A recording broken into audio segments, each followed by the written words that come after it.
सर्वेभ्ये नमो नमः।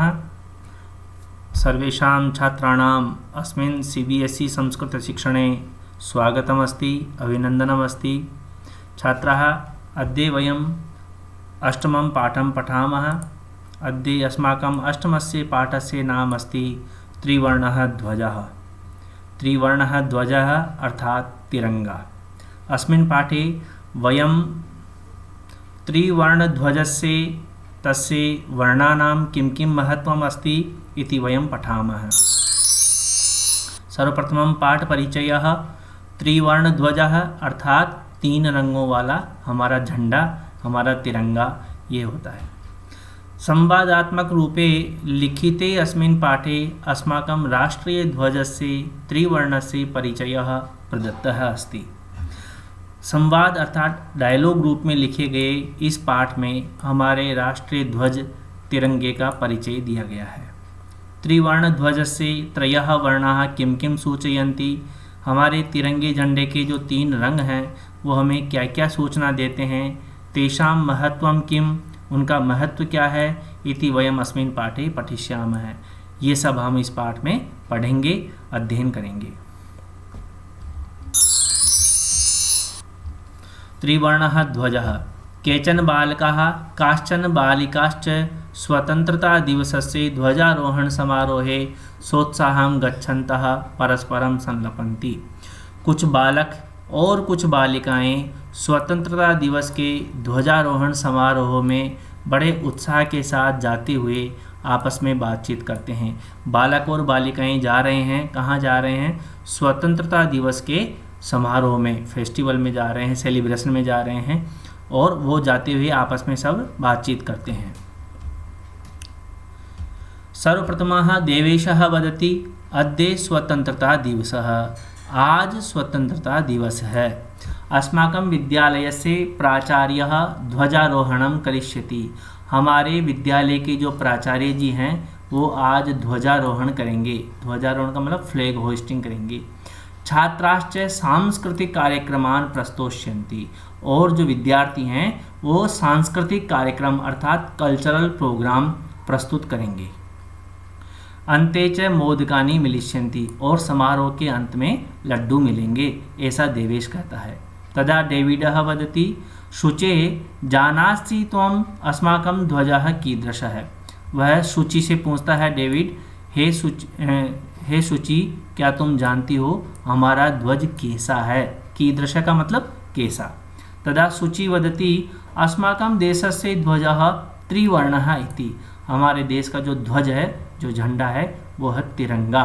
त्रिवर्णः, वर्ण का मतलब रंग, त्रि मतलब तीन, तिरंगा।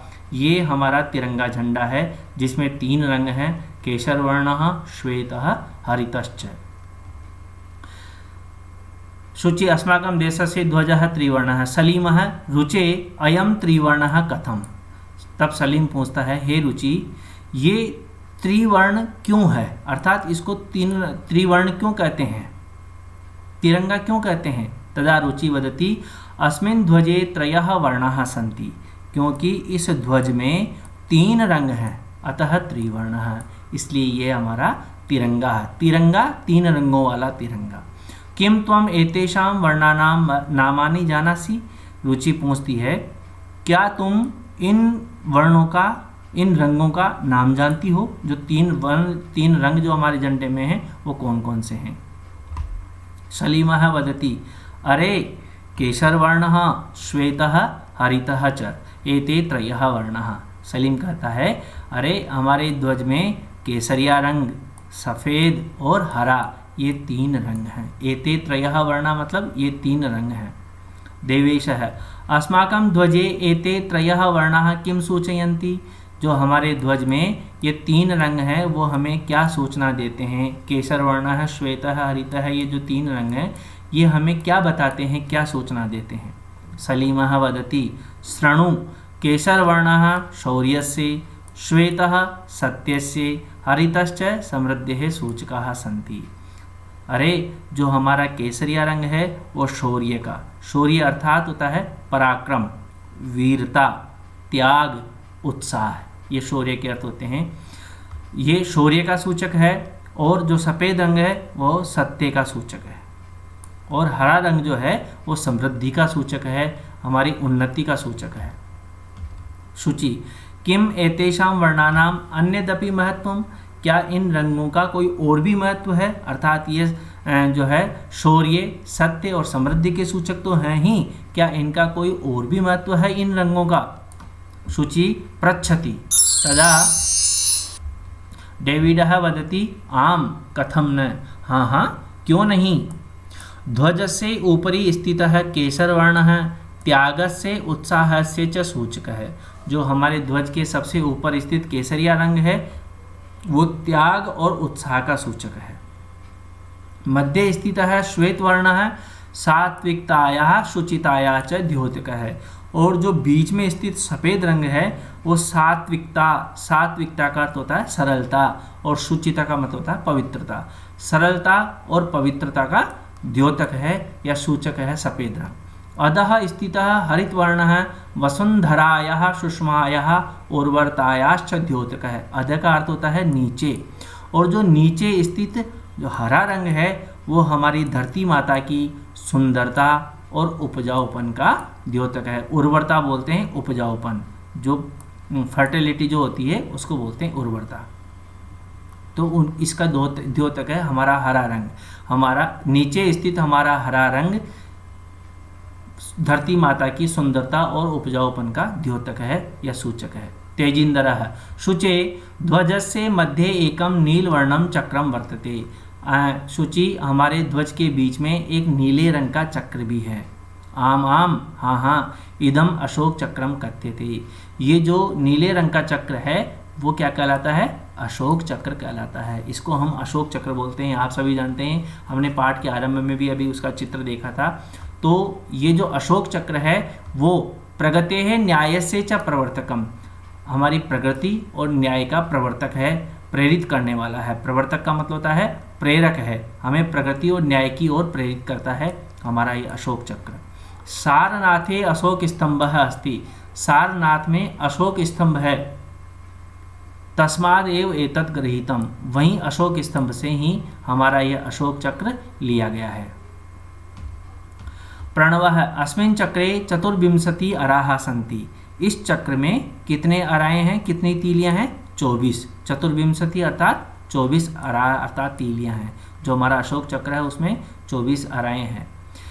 भारतस्य संविधान सभायां 22 जुलाई मासस्य 1740-19 वर्षे समग्रतया अस्य ध्वजस्य स्वीकरणं जातम्, हमारी भारत की संविधान सभा में 22 जुलाई 1947 ईस्वी वर्ष में पूर्ण रूप से इस ध्वज का स्वीकार कर लिया गया था। आप देखें हमारा जो देश स्वतंत्र हुआ था 15 अगस्त 1947 को, अर्थात स्वतंत्र होने से पहले ही जुलाई महीने में ही 22 तारीख को इस ध्वज को पूर्ण रूप से स्वीकार कर लिया गया था, हमारे तिरंगे को, जो हम आज वास्तविक रूप में जो तिरंगा देखते हैं उसको। तेजिंदरः अस्माकं त्रिवर्णः ध्वजः स्वाधीनतायाः राष्ट्रगौरवस्य च प्रतीकः, हमारा जो तिरंगा झंडा है वह स्वाधीनता का अर्थात स्वतंत्रता का और राष्ट्र गौरव का प्रतीक है। हमारा तिरंगा झंडा हमारी स्वाधीनता का यानी हमारी स्वतंत्रता का प्रतीक है, हमारे देश के सम्मान का प्रतीक है।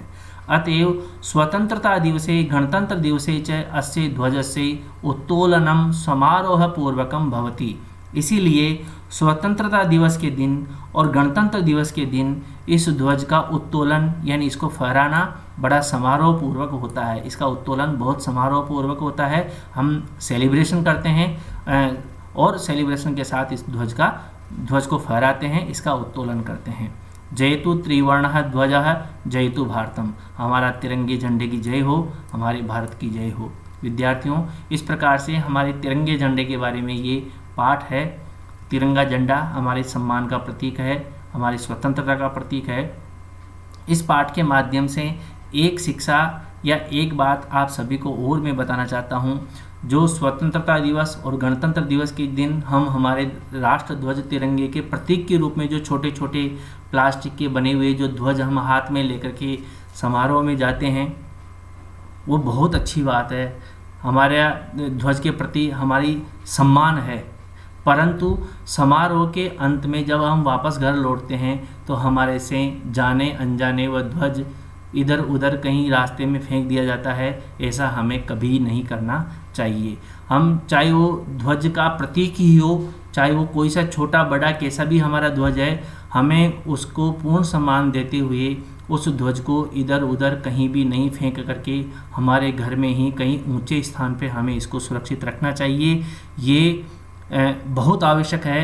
ध्वज का प्रतीक भी हमारे लिए उतना ही सम्मान का जो केंद्र होना चाहिए। जितना हम हमारे राष्ट्र ध्वज को सम्मान देते हैं, वही उसका जो प्रतीक छोटे छोटे जो ध्वज होते हैं उनको भी हमें पूरा सम्मान देना चाहिए, इधर उधर रास्ते में नहीं फेंकना चाहिए।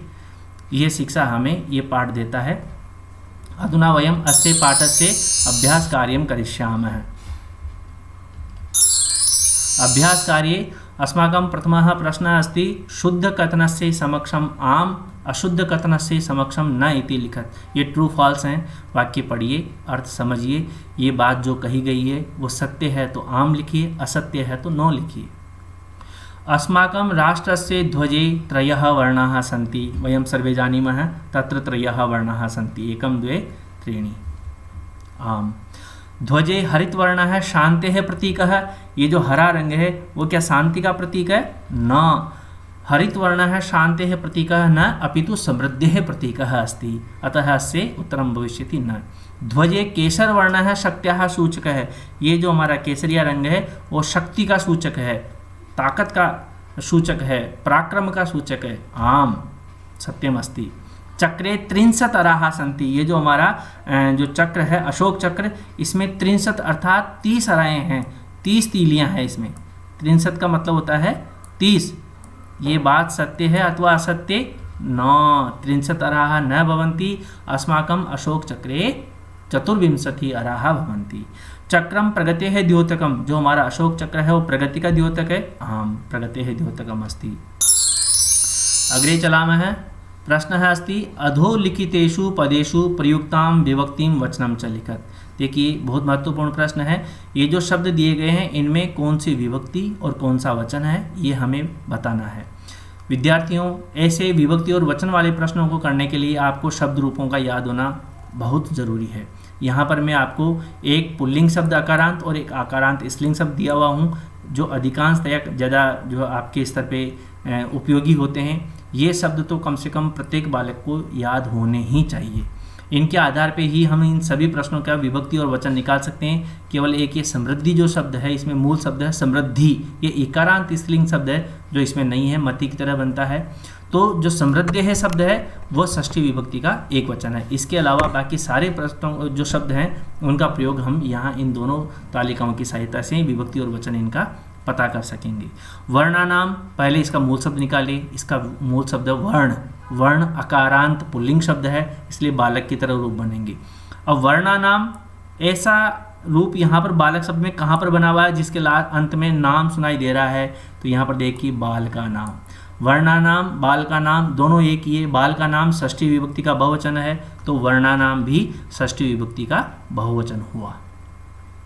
उत्साह से, इसमें मूल शब्द है उत्साह, ये भी अकारांत पुल्लिंग शब्द है। तो जैसे बालक से वैसे ही उत्साह से, तो ये है हमारा षष्ठी विभक्ति का एक वचन। नागरिक ही, इसमें मूल शब्द है नागरिक, ये भी अकारांत पुल्लिंग शब्द है। नागरिक ही, ऐसा वाला रूप आप बालक शब्द में पहचानिए कहाँ पर है। ये बालक शब्द में हम देखेंगे तो यहाँ पर इसका रूप है बालक ही, यानी तृतीय विभक्ति का बहुवचन। तो नागरिक ही भी बिल्कुल वही होगा, तृतीय विभक्ति बहुवचनम। सात्विकतायाः, ये इसमें मूल शब्द है सात्विकता। सात्विकता स्त्रीलिंग शब्द है, आकारांत स्त्रीलिंग शब्द है, इसलिए हम लता शब्द के रूप देखेंगे। अंतिम ध्वनि आप मिलाइए, सात्विकतायाः। यहाँ पर हम देखेंगे लतायाः, लतायाः, ये दो रूप जो बनते हैं वही ये रूप है। अब हम इसमें लिख सकते हैं पंचमी षष्ठी विभक्ति का एक वचन। सात्विकतायाः पंचमी षष्ठी विभक्ति एक वचनम अस्ति। प्राणानाम, इसमें मूल शब्द है प्राण, अकारांत पुल्लिंग शब्द है। जैसे वर्णानाम वैसे ही प्राणानाम शब्द है, ये भी षष्ठी विभक्ति का बहुवचन है। सभायाम, इसमें मूल शब्द है सभा। सभा शब्द आकारांत स्त्रीलिंग शब्द है, यानी लता की तरह इसके रूप बनेंगे। तो यहाँ पर हम लता में देखेंगे लतायाम, सभायाम, ये दोनों शब्द एक जैसे लग रहे हैं, इसलिए लतायाम सप्तमी विभक्ति का एक वचन है, तो सभायाम हुआ हमारा सप्तमी विभक्ति का एक वचन। इस प्रकार से हम शब्दों में विभक्ति और वचन पहचानते हैं। उसके लिए आपको ये दोनों शब्द, यहाँ पर तो तालिका आपके सामने दी हुई है, लेकिन ये दोनों शब्द रूप आपको कंठस्थ होने चाहिए, याद होने चाहिए। अग्रे चलामः है प्रश्न अस्ति एक पदेन उत्तरत् अस्माकं ध्वजे कति वर्णाः सन्ति। कति मतलब कितने, कति वर्णाः सन्ति, त्रयः वर्णाः, त्रयः वर्णाः सन्ति। त्रिवर्णे ध्वजे शक्त्यः सूचकः कः वर्णः, शक्ति का सूचक कौन सा वर्ण है, केशर वर्णः। अशोक चक्रम कस्य द्योतकम अस्ति, अशोक चक्र जो है वो किसका प्रतीक है या किसका द्योतक है, प्रगतेः न्यायस्य च। हमने पाठ में पढ़ा था अशोक चक्रम प्रगतेः न्यायस्य च प्रवर्तकम। त्रिवर्णः ध्वजः कस्य प्रतीक है, हमारा तिरंगा झंडा किसका प्रतीक है, अस्माकं राष्ट्र गौरवस्य प्रतीक है, हमारे राष्ट्र गौरव का प्रतीक है। एक वाक्येन उत्तरत्, ये एक पदेन उत्तरत् था, हमने एक दो पदों में जवाब दिया। अब ये एक वाक्य में है, पूर्ण वाक्य में इसका जवाब लिखेंगे। अस्माकं ध्वजस्य श्वेत वर्णः कस्य सूचकः है, सफ़ेद रंग किसका सूचक है, श्वेत वर्णः सत्यस्य सात्विकतायाः शुचितायाः च सूचकः अस्ति। अशोक स्तंभः कुत्र अस्ति, अशोक स्तंभ कहाँ है, अशोक स्तंभ है सारनाथे अस्ति, सारनाथ में है। त्रिवर्ण ध्वज से उत्तोलनम कदा भवति, उत्तोलन त्रिवर्ण ध्वज को कब फहराया जाता है, त्रिवर्ण ध्वज से उत्तोलनम स्वतंत्रता दिवसे गणतंत्र दिवसे च भवति। अशोक चक्रे कति अराः सन्ति, वयं सर्वे जानीमः अशोक चक्रे 24 अराः सन्ति, 24 अराएँ हैं, 24 तीलियाँ होती हैं। अग्रे चलामः है अस्माकं प्रश्नः अस्ति अधोलिखित वाक्येषु रेखांकित पदानि आधृत्य प्रश्न निर्माणं कुरुत। प्रश्न निर्माण हमको करना है। हमने जब 5वां पाठ पढ़ा था पंडिता रमाबाई, तब भी हमने प्रश्न निर्माण के लिए 2 तालिकाएं मैंने आपको दी थी, अकारांत पुल्लिंग और अकारांत स्त्रीलिंग किम शब्द के रूप, उसी के आधार पर यह प्रश्न निर्माण होता है। अस्माकं त्रिवर्ण ध्वजः विश्व विजयी भवेत्, त्रिवर्ण ध्वजः ये शब्द प्रथमा विभक्ति का एक वचन है पुल्लिंग का, इसलिए इसका प्रश्न बनेगा कह। स्वधर्मात् प्रमादम वयम न कुर्याम, प्रमादम भी पुल्लिंग शब्द है, द्वितीय विभक्ति का एक वचन है, प्रश्न बनेगा कम। स्वधर्मात् कम वयम न कुर्याम। एतत् सर्वम अस्माकं नेतॄणां सद्बुद्धेः सत्फलम। देखिए ये सद्बुद्धेः जो शब्द है उसमें मूल शब्द है सद्बुद्धि, और सद्बुद्धि ही शब्द इकारांत शब्द है। इकारांत शब्द की षष्ठी विभक्ति का एक वचन है, स्त्रीलिंग है, तो स्त्रीलिंग होने के कारण हम लिखेंगे कस्याः। शत्रुणाम, इसमें मूल शब्द है शत्रु, शत्रुणाम समक्षम विजयः सुनिश्चितः भवेत्। शत्रु शब्द षष्ठी विभक्ति बहुवचन, पुल्लिंग बनेगा शब्द केशाम। अधुना समुचित मेलनम कृत्वा लिखत, इनका मेच करना है हमको। केसर वर्णः शौर्यस्य त्यागस्य च सूचकः। हरित वर्णः हरा रंग सुषमायाः उर्वरतायाः च सूचकः। अशोक चक्रम प्रगतेः न्यायस्य च प्रवर्तकम्। त्रिवर्णध्वजः स्वाधीनतायाः राष्ट्रगौरवस्य च प्रतीकः। और ध्वजस्य स्वीकरणं कदा जातं 22 जुलाई मासस्य 1740-19 वर्षे जातम्। अधुना प्रश्नः अस्ति उदाहरणानुसारं समुचितैः पदैः रिक्तस्थानानि पूरयेत्। उदाहरण को देख करके हमें रिक्त स्थान की पूर्ति करनी है। विद्यार्थियों, इनमें जो जितने भी शब्द हैं ये पट्टिका, अग्निशिखा, सभा, अहिंसा, सफलता, सूचिका, ये सारे ही आकारांत स्त्रीलिंग शब्द हैं। अभी हमने जब इसमें एक प्रश्न किया था विभक्ति वचन बताओ, उसमें हमने अकारांत पुल्लिंग और आकारांत स्त्रीलिंग दोनों ही शब्दों की हमने वहाँ पर तालिकाएं देखी थी, वो टेबल देखी थी। वो उन आकारांत स्त्रीलिंग शब्द को देख करके हम इनके रूप बना सकते हैं। जैसे षष्ठी विभक्ति पट्टिकायाः पट्टिकयोः पट्टिकाः नाम। अग्निशिखा शब्द की हमें सप्तमी विभक्ति के रूप बढ़ने हैं। सप्तमी विभक्ति का एक वचन है अग्निशिखायाम। तो आप लता शब्द के रूप याद करो, लतायाम, लतयोः, लतासु। तो इसका बनेगा अग्निशिखायाम, अग्निशिखयोः, अग्निशिखासु।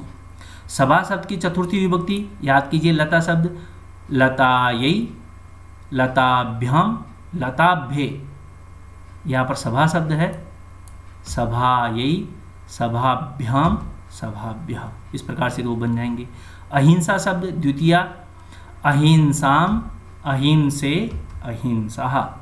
सफलता पंचमी विभक्ति, सफलतायाः, सफलताभ्याम, सफलताभ्यः। अब है तृतीय विभक्ति, लता शब्द के रूप बनते हैं, लतया, लताभ्याम, लताभि। तो इसका में बन जाएगा सूचिकया, सूचिकाभ्याम, सूचिकाभि। इस प्रकार से जो है आकारांत स्त्रीलिंग शब्दों के ऊपर आधारित ये सारे ही शब्द हैं जिनमें हमने विभक्ति के रूप भरे हैं। एवं प्रकारेण अस्माकम् अयं पाठः समाप्तः। सर्वेषां धन्यवादः। नूतन पाठम् आदाय पुनः अहम् उपस्थितः भविष्यामि। भवेत् तावत् शुभं मंगलम्।